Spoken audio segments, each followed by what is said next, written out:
صورت میں کہ جو حکومتی مراحت حاصل کر کے اور اپنے مفادات حاصل کر کے ہم پر یہ معاشی پالیسیاں مسلط کرتے ہیں، یہ وہ پورا طبقہ ہے جو ہم پر حکمرانی کر رہا ہے، اور اس طبقے نے پاکستان کے 98-99% لوگوں کو ان کے حق سے محروم کیا ہوا ہے۔ ہم صنعتوں کا فروغ چاہتے ہیں، ہم تجارت کی بڑھوتری چاہتے ہیں، ہم تعلیم میں آگے بڑھنا چاہتے ہیں، ہم اس لیے نکلے ہیں۔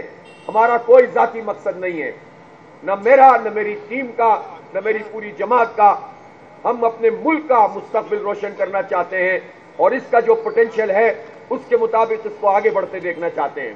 ہم اس لیے آئے ہیں کہ ہم ان آئی پی پیز کو لگام دینا چاہتے ہیں، وہ آئی پی پیز جو ہمارا خون نچوڑ رہی ہیں، وہ آئی پی پیز جن میں سے بہت سی آئی پی پیز کی مدت مکمل ہو گئی ہے، وہ آئی پی پیز جن کے مالکوں کی ذرا تفصیلات میں جائیں تو پتہ چلتا ہے کہ ہر حکومت میں ان کا رول ہوتا ہے، چاہے وہ نون لیگ کی حکومت ہو، پیپلز پارٹی کی حکومت ہو یا پی ٹی آئی کی حکومت ہو۔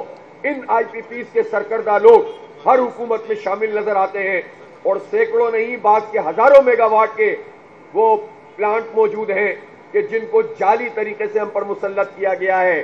کسی کا فیول ایسا ہے کہ وہ گنے کی پھوک پہ چل رہا ہے، لیکن ہمیں بتایا یہ گیا، لکھا یہ گیا کہ امپورٹڈ کوئلے پہ یہ چلے گا، اور یہ کسی اور کا نہیں، یہ شریف فیملی کا پلانٹ ہے کہ جو گنے کی پھوک پہ چلتا ہے، بیگاس پہ چلتا ہے، لیکن اسے امپورٹڈ کوئلے پہ شو کر کے ہزاروں ارب روپے کا دھندا کر لیا گیا ہے، اور ہمارے خون پسینے کی کمائی کو نچوڑا گیا ہے۔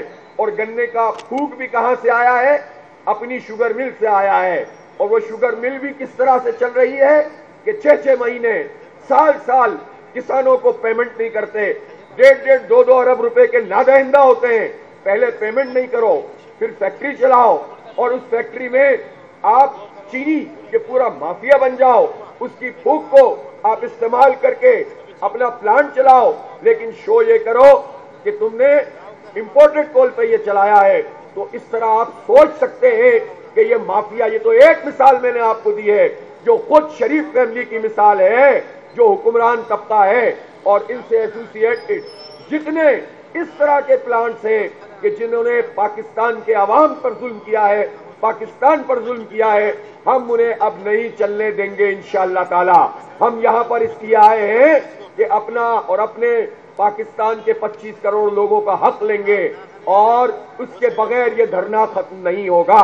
اگر کسی نے یہ سمجھا ہوا ہے کہ ہم 2 دن 4 دن کے لیے یہاں پر آ کر بیٹھ جائیں گے اور اس کے بعد کوئی ایسی جعل سازی نمائشی اقدامات کر لیے جائیں گے اور ہم چلے جائیں گے، میں حکومت سے واضح طور پر کہنا چاہتا ہوں کہ اس خام خیالی میں نہ رہیں۔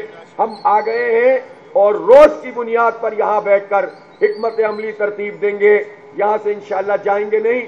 بلکہ آپ دیکھیں کہ اس شدید گرمی میں جب اتنی تعداد میں لوگ موجود ہیں تو ابھی تو قافلوں کی آمد کا سلسلہ مزید شروع ہو جائے گا انشاءاللہ تعالی، اور اللہ نے چاہا تو یہ دھرنا ایک انقلاب اور تاریخی انقلاب میں تبدیل ہو جائے گا۔ لہذا ایک ہی راستہ حکومت کے پاس، آئی پی پیز کے حوالے سے یہ طے کرو کہ جن کے معاہدے مکمل ہو گئے ختم، پھر یہ طے کرو کہ جن کے ساتھ اضافی طور پر ہم کیپیسٹی چارجز ناجائز طریقے سے دے رہے ہیں ان کو ختم کیا جائے، اور پھر جو طریقے سے پلانٹ چلا رہے ہیں وہ آئی پی پیز جو واقعی کنٹریبیوٹ کر رہی ہیں ان کے ساتھ ری نیگوشیٹ کیا جائے۔ جس پلانٹ کی لاگت جتنی تھی اس سے 10 گنا پروفٹ زیادہ لے چکے ہیں، اب ان کو بھی جو ٹھیک طریقے سے چلا رہے ہیں ری نیگوشیٹ کرنا چاہیے، لیکن جن کی جعل سازی ہے فارنزک آڈٹ کیا جائے۔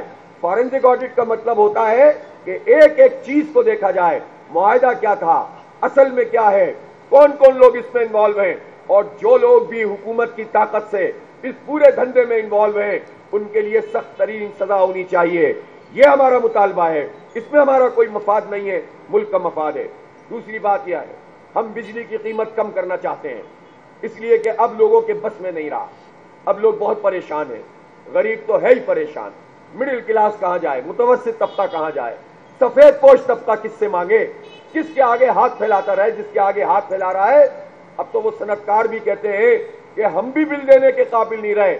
پاکستان کی تاریخ میں پہلی مرتبہ یہ ہو رہا ہے کہ انڈسٹری کے لوگ اپنے بلوں کو ڈیفر کروانے کی کوشش کر رہے ہیں، اسٹے بنواتے ہیں۔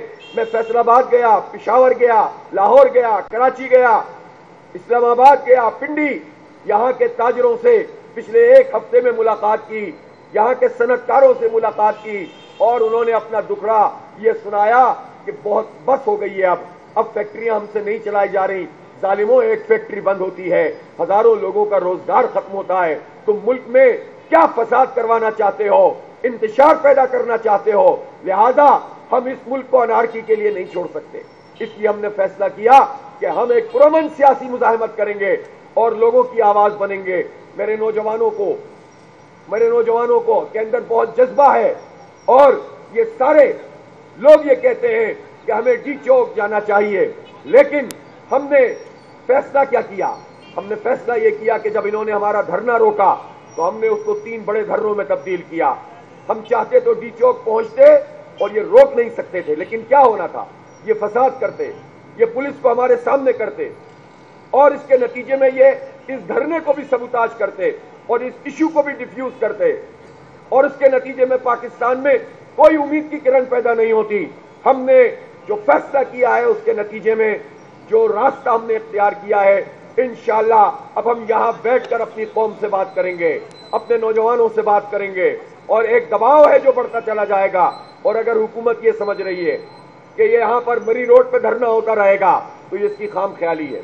اگر یہ مذاکرات کو صحیح ٹریک پہ نہیں ڈالیں گے، اگر یہ پراپر کمیٹی بنا کر اور اس کے بعد جنمن طریقے سے بجلی کے بل کم نہیں کریں گے، اور یہ جو اتنی لیوی لگائی ہوئی ہے اس کو کم نہیں کریں گے، اور تنخواہ دار لوگوں کے سلیب کو ختم نہیں کریں گے جو انہوں نے اس بجٹ میں ڈالا ہے۔ جائز مطالبات ہیں ہمارے، ناجائز کوئی مطالبہ نہیں ہے۔ ہم بھی حالات کو جانتے ہیں، ہم بھی ملک کی معیشت سے واقف ہیں۔ ان کو کیا پتا ہے جو آئی ایم ایف کہہ دیتا ہے پڑھ کے سنا دیتے ہیں؟ ہم بتائیں گے کہ کس طرح سے یہ مسئلہ حل ہو سکتا ہے۔ ہم کوئی ہوائی باتیں نہیں کریں گے، لیکن اگر جینوئن طریقے سے انہوں نے بجلی کے بل کم نہیں کیے اور آئی پی پیز کے مسئلے کو ایڈریس نہیں کیا اور تنخواہ دار طبقے پہ جو سلیب لگایا ہے اس سلیب کو واپس نہیں لیا، تو یہ دھرنا پھر یہاں نہیں رہے گا، پھر یہ آگے بھی بڑھے گا، پھیلے گا بھی، پورے ملک میں جائے گا، پورا ملک اس کی پشت پر آ کر کھڑا ہوگا۔ ایک ایک فرد کے دل کی آواز یہ دھرنا ہے۔ لوگوں نے امید لگا لی ہے، پورے پاکستان میں۔ میں ان کی امیدیں نہیں توڑ سکتا، میری ٹیم یہ کام نہیں کر سکتی کہ ہم جا کر بس گھر بیٹھ جائیں، پھر لوگ مایوس ہو جائیں گے، پھر انارکی ہوگی۔ ہم اس انارکی کو نہیں پھیلانا چاہتے۔ ہمیں اللہ تعالیٰ نے یہ توفیق دی ہے، اللہ کے کرم سے ہم یہاں پر آ کر بیٹھے ہیں، اس نے ہمیں توفیق دی ہے تو ہم یہاں پر آئے ہیں اور پورے پاکستانی قوم کی ترجمانی کر رہے ہیں۔ اس لیے ہم انشاءاللہ پیچھے نہیں ہٹیں گے۔ ہم یہ بات کہنا چاہتے ہیں کہ ان صنعتوں کو چلنے دو، اس کے اوپر جو انہوں نے ایکسپورٹ پہ ڈیوٹی لگائی یہ ختم کرو، اور یہ جو انہوں نے ایک الیکٹریسٹی چارجز کے طور پر ایک فکس ریٹ لگا دیا ہے وہ بھی ختم کیا جائے۔ بجلی کے بلوں سے ٹیکس کا پورا دھندا ختم کرو، آلٹرنیٹ دو، جاگیرداروں پہ ٹیکس لگاؤ، اپنی مراعات کم کرو، اپنے پیٹرول ختم کرو فری، اپنی بجلی فری ختم کرو، بیلنس ہو جائے گا، مڈل کلاس اور غریب کو فائدہ پہنچے گا۔ تمہیں تھوڑی سی تکلیف ہونے لگے گی کہ تمہیں بھی پتہ چلے گا بل کیسے آتا ہے۔ یہ اب تک تو غریب اور مڈل کلاس لوگوں کو پتہ چلتا ہے، صنعت کار کو، تاجر کو پتہ چلتا ہے۔ تاجر دوست اسکیم کے نام پر یہ کہنا کہ ہم تاجروں کو نیٹ میں لانا چاہتے ہیں، نیٹ میں لانے کے لیے ہم بھی تیار، تاجر بھی تیار، اعتماد کرتے ہیں جماعت اسلامی پہ۔ کوئی جائز ٹیکس ہوگا تاجر اسے قبول کریں گے، لیکن آپ اس طرح ڈنڈے سے ہانکیں گے کہ کسی بھی آپ جو ہے وہ مارکیٹ کے اندر کسی دکان کے اوپر کسی پہ 60,000 ماہانہ، کسی پہ 40,000 ماہانہ لگا دیں گے اور ایف بی آر کو ایک نیا دھندا دے دیں گے کرپشن کا، یہ نہیں مانا جائے گا۔ لہذا تاجروں، صنعت کاروں، طالب علموں، نوجوانوں، پروفیشنل افراد، ان کی امید اس دھرنے سے جڑ گئی ہے۔ ہم اس امید کو نہیں توڑ سکتے، اس لیے ہم یہاں بیٹھے ہیں اور پوری تیاری سے آئے ہیں۔ لوگ مزید آئیں گے انشاءاللہ تعالی، اور حکومت اگر سنجیدہ ہے تو اسے پھر اقدامات کرنے ہوں گے، ریلیف دینا ہوگا، اس کے علاوہ کوئی بات نہیں ہے۔ اور میں یہ بھی بتانا چاہتا ہوں کہ اس دھرنے میں کل تو انہوں نے اتنی مارا موری کی ہے، اتنا لوگوں کو گرفتار کیا ہے، اتنی رکاوٹیں کھڑی کی ہیں، اور الحمدللہ ان سب کو عبور کر کے لوگوں نے اپنی مزاحمت کی ہے، لیکن ہم اپنی بہنوں کو بھی موقع فراہم کریں گے۔ وہ بیتاب ہیں کہ اس دھرنے میں وہ شریک ہوں، پورے عزت اور احترام کے ساتھ ہماری بہنیں یہاں پر آئیں گی, کل بھی بہت بڑے پیمانے پر آئیں گی, اور پیر کے دن تو ان کا جلسہ عام ہوگا یہاں پر, دن میں خواتین کا جلسہ عام ہوگا, اور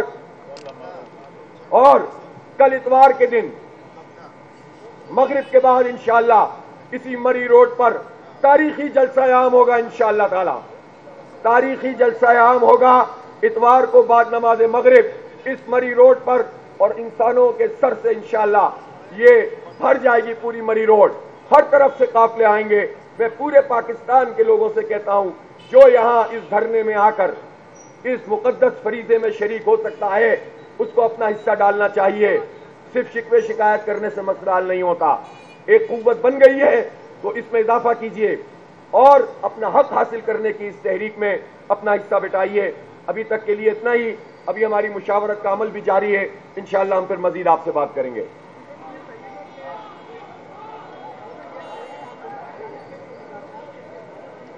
بیٹھ جائیں. جی دیکھیں, اس پر لیاقت بلوچ صاحب کو ہم نے ذمہ دار بنایا ہے, اور حکومت سے یہ بات چل رہی ہے کہ اب دیکھیں نا, انہوں نے ایک نام ایسا دیا جو ملک میں ہی موجود نہیں ہے, تو اس سے خود ان کی سیریسنس کا پتہ چلتا ہے. پھر توانائی کا مسئلہ ہے, اور توانائی سے متعلق جو اہم ترین آدمی ہو سکتا ہے اگر وہ اس میں نہ ہو تو پھر اس کا مطلب ہے کہ آپ مذاق سمجھ رہے ہیں کیا. لہذا لیاقت بلوچ صاحب ان سے بات کر رہے ہیں, ہمیں کوئی بات کرنے میں کوئی پریشانی نہیں ہے, ہم پرامن لوگ ہیں. ہم نے کل بھی وہ راستہ منتخب کیا جس میں تصادم نہ ہو, مسئلہ حل ہو. لوگوں نے, ہمارے کارکنوں کا بہت پریشر ہم پر ہے, اس کے باوجود ہم اپنے کارکنوں کی یہ ذہن سازی کر رہے ہیں کہ ہر وقت کسی بھی موومنٹ کے لیے آگے بڑھنے کے لیے تیار بھی رہیں, لیکن جس طرح سے ہم چیزوں کو لے کر چل رہے ہیں صبر کا مظاہرہ بھی کریں. صبر کا مطلب ڈٹے رہنا ہوتا ہے اور برداشت بھی کرنا ہوتا ہے, لیکن استقامت کا مظاہرہ کرنا ہوتا ہے. تو ہمارے کارکن یہ پیغام جانتے ہیں, تو اس لیے ہم نے بڑی حکمت سے اس مسئلے کو ایڈریس کیا ہے. لیکن حکومت کو بھی چاہیے کہ وہ سیریسنس کا مظاہرہ کرے اور لیاقت بلوچ صاحب کے ساتھ مل کر طے کرے. پھر کمیٹی کے ساتھ بات چیت بھی ہوگی, مذاکرات بھی ہوں گے, لیکن صرف یہ ٹالنے کے لیے نہیں ہوں گے, عوام کو ریلیف دینا پڑے گا.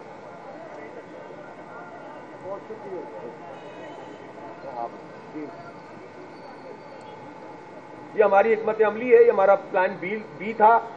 ڈی چوک بھی ہمارے بہت سے کارکن جن کو ہم نے نہیں کہا تھا کل 2-3 دفعہ پہنچ کے آ گئے. ڈی چوک ہمارے لیے کوئی پرابلم نہیں ہے, کوئی پرابلم, جس دن چاہیں گے جس وقت چاہیں گے یہ کام کر دیں گے. مسئلہ ہے لوگوں کو ریلیف دلانا.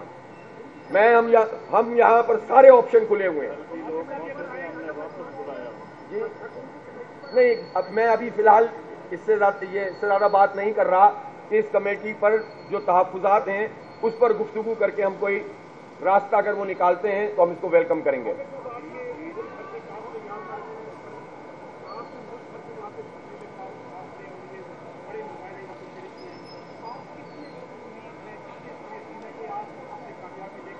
انشاءاللہ اللہ نے چاہا تو, اللہ کی توفیق سے, اور اپنے جماعت اسلامی کے کارکن اور ہمارے ہمدردوں کی اور جو لوگ ان قافلوں میں شریک ہوتے جائیں گے ان کے عزم کے نتیجے میں انشاءاللہ ہم لوگ عوام کے لیے, پاکستان کے لیے ریلیف لے کر جائیں گے انشاءاللہ. آخری سوال.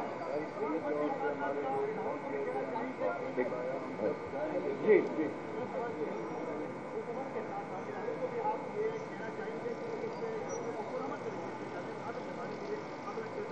نہیں, دیکھیں حکومت کی سے ہم بات کرتے ہیں, جو بھی حکومت کے آفیسز ہیں ہم تو ظاہر ہے اسی سے بات کریں گے, اور جس کو بھی پاکستان کے لیے اچھا رول ادا کرنا ہے اس کو ادا کرنا چاہیے.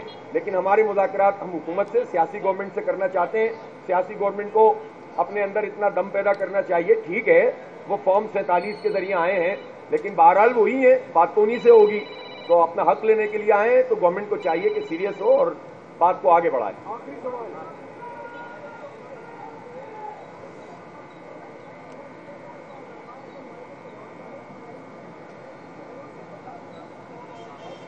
جو بین الاقوامی آئی پی پیز ہیں چائنا کی بھی, ان سے بھی رینیگوشیٹ ہونا چاہیے.